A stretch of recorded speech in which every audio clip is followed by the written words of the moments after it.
آج ہمارا سبق جو آج ہم پڑھیں گے اس کا عنوان ہے حجر اسود کی کہانی۔ حجر اسود کالے پتھر کو کہا جاتا ہے۔ حجر اسود کا مطلب ہے کالا پتھر، لیکن یہ کالا پتھر کوئی عام کالا پتھر نہیں، ایک خاص کالا پتھر ہے جو جنت کا پتھر ہے، اس کو حجر اسود کہا جاتا ہے۔ آج ہم اس کے بارے میں پڑھیں گے۔ آج سے تقریباً 4000 سال پہلے جب اللہ کے رسول حضرت ابراہیم علیہ السلام اور ان کے فرزند بیٹے حضرت اسماعیل علیہ السلام نے مکہ مکرمہ میں خانہ کعبہ کی تعمیر کا کام شروع کیا تو اللہ تعالیٰ کے حکم سے فرشتے جنت کا ایک پتھر زمین پر لائے۔ اس پتھر کو حجر اسود کہتے ہیں۔ تب یہ پتھر خانہ کعبہ کے کونے میں نصب کیا گیا، لگایا گیا۔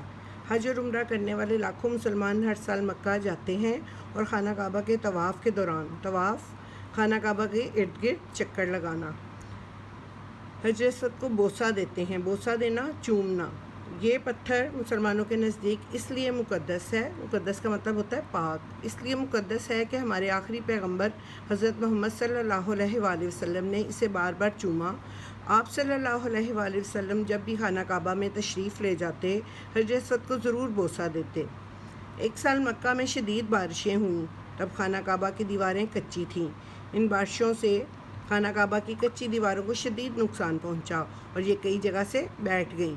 قریش نے فیصلہ کیا۔ قریش ایک قبیلے کا نام ہے جو مکہ میں رہتے تھے، وہاں پر کافی قبائل رہتے تھے، ان میں سے ایک قبیلہ قریش۔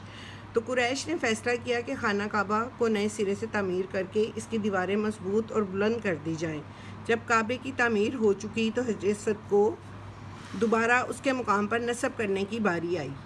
حجر اسود چونکہ ہر قبیلے کے لوگوں کے لیے قابل احترام تھا، قابل احترام، عزت کے قابل، اس لیے ہر قبیلہ چاہتا تھا کہ حجر اسود کی دوبارہ تنصیب کی سعادت صرف اسی کو ملے۔ خدشہ ڈر تھا کہ اس معاملے پر قبائل کے درمیان کہیں جنگ نہ چھڑ جائے۔ آخرکار مکہ کے چند جہاں دیدہ لوگوں نے فیصلہ سنایا، جہاں دیدہ تجربہ کار بزرگوں نے یہ فیصلہ کیا کہ کل صبح سویرے جو شخص سب سے پہلے صحن کعبہ میں داخل ہوگا وہی حجر اسود کو اس کے مقام پر نصب کرے گا، یعنی جو سب سے پہلے صحن کعبہ میں آئے گا وہی حجر اسود کو اس کے مقام پر دوبارہ لگائے گا۔ اگلے روز خانہ کعبہ کے صحن میں سب سے پہلے ہمارے پیارے نبی حضرت محمد صلی اللہ علیہ وآلہ وسلم پہنچے۔ تب آپ صلی اللہ علیہ وآلہ وسلم کی عمر مبارک صرف 25 برس تھی اور آپ صلی اللہ علیہ وآلہ وسلم نے ابھی نبوت کا اعلان نہیں کیا تھا، لیکن اس کے باوجود مکہ کے لوگ آپ صلی اللہ علیہ وآلہ وسلم کی سچائی اور ایمانداری کے قائل تھے، مانتے تھے، ان کی ایمانداری اور سچائی کو مانتے تھے، اور وہ سب آپ صلی اللہ علیہ وآلہ وسلم کو صادق اور امین کہہ کر پکارتے تھے۔ صادق، سچا، اور امین، امانت دار۔ خانہ کعبہ کے صحن میں آپ صلی اللہ علیہ وآلہ وسلم کی صبح سویرے آمد سے لڑائی جھگڑے کا خطرہ ٹل گیا تھا، یعنی کہ ختم ہو گیا تھا۔ لوگوں کو یقین تھا کہ اب یہ معاملہ نہایت خوش اسلوبی سے حل ہو جائے گا، خوش اسلوبی سے، اچھے طریقے سے۔ آپ صلی اللہ علیہ وآلہ وسلم نے ایک چادر منگوائی، حجر اسود کو اپنے دستے مبارک سے اٹھایا، دستے مبارک اپنے ہاتھوں سے اٹھایا اور چادر پر رکھ دیا۔ آپ صلی اللہ علیہ وآلہ وسلم نے ہر قبیلے کا ایک ایک نمائندہ لیا اور تمام نمائندوں سے فرمایا، نمائندے کا مطلب ہے ایک ایک بندہ لیا، ہر قبیلے سے ایک ایک ان کا بندہ لیا اور تمام نمائندوں سے فرمایا کہ وہ چاروں کونے تھام کر چادر کو اوپر اٹھائیں۔ جب چادر اس مقام تک پہنچ گئی جہاں حجر اسود کو نصب کیا جانا تھا، تب آپ صلی اللہ علیہ وآلہ وسلم نے حجر اسود کو اپنے دست مبارک میں لیا اور کعبہ کی دیوار میں لگا دیا۔ حجر اسود آج تک اسی مقام پر نصب ہے، اسی مقام پر لگا ہوا ہے، اور ہمارے نبی صلی اللہ علیہ وآلہ وسلم کی حکمت کا منہ بولتا ثبوت ہے۔ حکمت کا مطلب ہوتا ہے عقل مندی کا منہ بولتا ثبوت ہے۔ آپ صلی اللہ علیہ وآلہ وسلم کی حکمت سے مکہ کے لوگ خون خرابے سے بچ گئے۔ ہمارے نبی حضرت محمد صلی اللہ علیہ وآلہ وسلم نے 1 لاکھ مسلمانوں کے ساتھ حج کیا، جس کو حجۃ الوداع کہتے ہیں۔ تو انہوں نے طواف کے دوران صحابہ کرام کے ساتھ حجر اسود کو بوسہ دیا۔ بوسہ دینا، چومنا۔ یہی وجہ ہے کہ حج اور عمرہ کرنے والے لاکھوں زائرین اس کو بوسہ دیتے ہیں۔ زائرین کا مطلب ہے جو لوگ حج کرنے آتے ہیں ان کو زائرین کہا جاتا ہے۔ اب تک اربوں مسلمان جنت کے اس پتھر کو بوسہ دے چکے ہیں، اور سنت رسول صلی اللہ علیہ وآلہ وسلم کی پیروی کا یہ سلسلہ انشاءاللہ قیامت تک جاری رہے گا۔ پیروی، ان کی تقلید، یعنی کہ جو کام نبی پاک نے کیے ہیں وہی کام ہم کر رہے ہیں، اور سنت رسول جو کام نبی پاک نے کیے ہم وہ کام کریں گے تو ہم انہیں سنت کہیں گے کہ یہ ہمارے نبی کی سنت ہے۔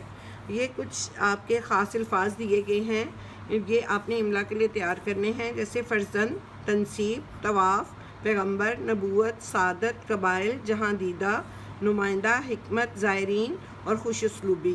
یہ آپ کے الفاظ ہیں جو آپ نے املا کے لیے تیار کرنے ہیں۔ اس کے بعد ہماری آتی ہے مشقی سوالات۔ مشقی سوالات میں جو سوالات دیے گئے ہیں ان کے جوابات آپ کو آپ کے سبق میں ہی ملیں گے۔ سب سے پہلا سوال ہے خانہ کعبہ کب تعمیر ہوا؟ تو اس کا جواب آپ کی کتاب کے شروع میں ہے کہ خانہ کعبہ تقریباً 4000 سال پہلے تعمیر ہوا۔ دوسرا سوال ہے خانہ کعبہ کس نے تعمیر کیا؟ اس کا جواب بھی آپ کی کتاب کے اندر ہی سبق کے اندر موجود ہے کہ خانہ کعبہ حضرت ابراہیم علیہ السلام اور ان کے فرزند حضرت اسماعیل علیہ السلام نے تعمیر کیا۔ تیسرا سوال ہے حجر اسود کی تنصیب کے موقع پر کس بات کا خدشہ تھا؟ حجر اسود کی تنصیب پر خدشہ تھا کہ کہیں قبائل کے درمیان جنگ نہ چھڑ جائے۔ چوتھا آپ کا سوال ہے خانہ کعبہ کے صحن میں صبح سویرے کون پہنچا؟ خانہ کعبہ کے صحن میں سب سے پہلے ہمارے پیارے نبی حضرت محمد صلی اللہ علیہ وآلہ وسلم پہنچے۔ اس کے بعد ہے حجۃ الوداع کے موقع پر کتنے مسلمان آپ صلی اللہ علیہ وآلہ وسلم کے ساتھ تھے؟ تو حجۃ الوداع کے موقع پر ہمارے پیارے نبی کے ساتھ 1,00,000 مسلمان تھے۔ ٹھیک ہے، اس کے جوابات آپ اپنی کاپی پر لکھیے گا۔ اور آپ کا سوال نمبر 2 ہے خالی جگہ پر کریں۔ خالی جگہ آپ نے کتاب پر ہی پر کرنی ہے۔ یہ آپ کو خالی جگہ کے لیے جملے دیے گئے ہیں اور یہاں پر خالی جگہ چھوڑی گئی ہے اور مناسب الفاظ دیے گئے ہیں۔ پہلی ہے حضرت ابراہیم اور حضرت اسماعیل نے خانہ کعبہ کی ڈیش کا کام کیا۔ یہاں پر آپ لفظ دیکھیں گے، کیا لفظ آئے گا؟ بوسہ، تعمیر، نمائندہ، قابل احترام۔ تو تعمیر کا کام کیا۔ ہر سال لاکھوں مسلمان حجر اسود کو ڈیش دیتے ہیں۔ کیا دیتے ہیں؟ بوسہ، تعمیر، نمائندہ یا قابل احترام؟ بوسہ دیتے ہیں، یہاں پر آئے گا بوسہ۔ حجر اسود ہر قبیلے کے لیے قابل احترام تھا۔ یہ آپ کے اس بلینک میں آئے گا قابل احترام، یہاں پر یہ لفظ دیا ہوا ہے قابل احترام۔ آپ صلی اللہ علیہ وآلہ وسلم ہر قبیلے کا ایک نمائندہ ڈیش لیا۔ کیا لیا؟ یہاں پر آپ دیکھیں نمائندہ آئے گا، ٹھیک ہے، ایک نمائندہ لیا۔